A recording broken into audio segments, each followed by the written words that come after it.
এই বিশ্বে এমন কিছু রয়েছে যা যুক্তিকে হার মানায়, এমন কিছু প্রথা যে এতটাই অদ্ভুত, এতটাই অবিশ্বাস্য যে আপনাদের চিন্তাধারাকে বদলে দিতে পারে। আগুনের উপরে হাঁটা, মৃতদের সাথে নাচা, কিংবা গ্লাভসের ভিতর বুলেট পিঁপড়া রেখে ব্যথা সহ্য করা, এগুলো কি কল্পনা করতে পারেন? কিন্তু কিছু সংস্কৃতির জন্য এগুলো শুধু প্রথাই নয়, বরং জীবনধারা। আমাদের সাথে থাকুন, কারণ আমরা আজ আপনাদেরকে জানাবো বিশ্বের 10টি সবচেয়ে অদ্ভুত রীতি ও সংস্কৃতি।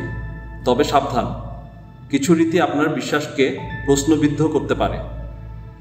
বুলেট পিঁপড়ে গ্লাভস রীতি, ব্রাজিল। একটি বুলেট পিঁপড়ার কামড় নাকি বন্দুকের গুলির মতো যন্ত্রণাদায়ক। একবার কল্পনা করুন, শত শত পিঁপড়ে আপনাকে 10 মিনিট ধরে কামড়াচ্ছে।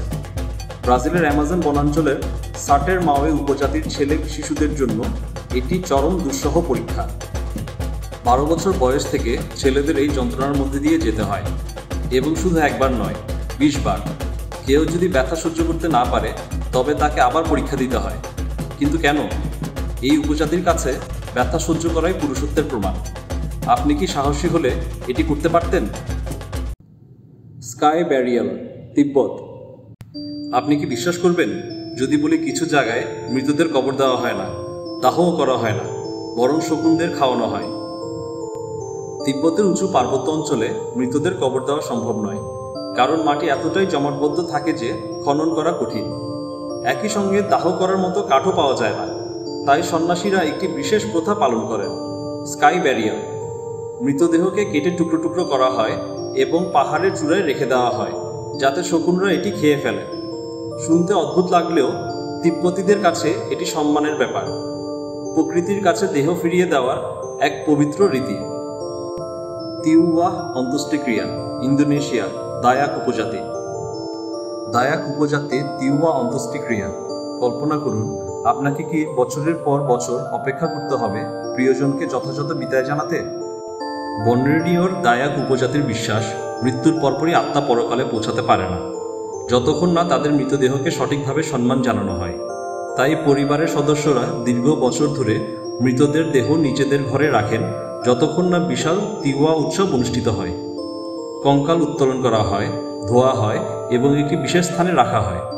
তবে এটি দুঃখের নয়, বরং এটি আনন্দের উৎসব। নাচ, ভোজন এবং পশু বলিদানের মাধ্যমে মৃত আত্মাকে শান্তি দেওয়া হয়। আঙ্গুল কাটার প্রথা, ইন্দোনেশিয়া, দানি উপজাতি। আপনার প্রিয়জনের মৃত্যুতে আপনি কতটুকু শোক পালন করতে রাজি? ইন্দোনেশিয়ার দানি উপজাতির নারীরা যখন তাদের পরিবারের কোনো সদস্য মারা যায়, তখন তারা নিজেদের আঙ্গুলের অংশ কেটে শোক প্রকাশ করেন। তাদের বিশ্বাস, এই ব্যথা ও আত্মত্যাগ মৃত আত্মার সাথে তাদের সম্পর্ক দৃঢ় করে।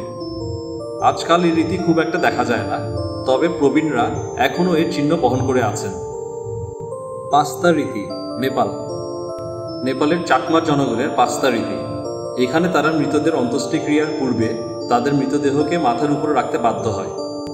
এই প্রথায় তারা বিশ্বাস করে যে এভাবে মৃতের আত্মা শান্তিপ্রাপ্ত হয় এবং পরকালে প্রবেশ করে। এটি একটি দুঃখের মুহূর্ত হলেও এটিকে যথার্থভাবে পালন করা হয়। পুত্রবিহীনাধিকার, গিনি। গিনির বুন্ডিলো জাতির পুত্রবিহীনাধিকার। এখানে একটি পরিবারের নারীদের একটি পুত্র সন্তান জন্ম না হলে তাদেরকে সমাজ থেকে বিতাড়িত করা হয়। এই রীতির পেছনে অনেক সামাজিক এবং সাংস্কৃতিক কারণ রয়েছে, যা তাদের নাতি স্বজনদের জন্য বড় ঝুঁকি নিয়ে আসে। মাস্ক পরা নাচ, আফ্রিকা। আফ্রিকার হারাতে মাস্ক পরা নাচ। এখানে তাদের মৃতদের সম্মানে নানা অনুষ্ঠান অনুষ্ঠিত হয়। এই নাচে তারা জীবনের পরিবর্তন থেকে মৃত্যু এবং পুনর্জন্মের দিকে যেতে চায়। এটি একটি সাংস্কৃতিক প্রকাশ, যেখানে নৃত্যশিল্পীর চরিত্র থাকে একজন মৃত আত্মা। বাচ্চাদের ছুঁড়ে ফেলার রীতি, ভারত, মহারাষ্ট্র। ভারতের শিশু নিক্ষেপ রীতি। কল্পনা করুন, কয়েক মাস বয়সী শিশুকে 50 ফুট উঁচু থেকে ফেলে দেওয়া হচ্ছে। ভারতের মহারাষ্ট্র রাজ্যের কিছু এলাকায় শত শত বছর ধরে পালিত হয়ে আসছে এই চাঞ্চল্যকর রীতি। বিশ্বাস করা হয়, মন্দিরের চূড়া থেকে শিশুকে ফেলে দেওয়া হলে সে সারা জীবনের জন্য সৌভাগ্যবান ও স্বাস্থ্যবান হবে। নিচে দাঁড়িয়ে থাকা লোকেরা একটা কাপড় ধরে রাখে, যেখানে শিশুটি নিরাপদে পড়ে, যদিও এটি দেখতে ভয়ঙ্কর লাগে। স্থানীয়রা বিশ্বাস করে যে এটি ঈশ্বরের আশীর্বাদ বয়ে আনে।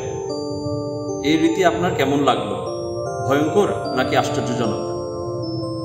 স্ব-মমিফিকেশন। জাপান, সোকুসিনবুতোসু। সবচেয়ে চরম রীতি স্ব-মমিফিকেশন।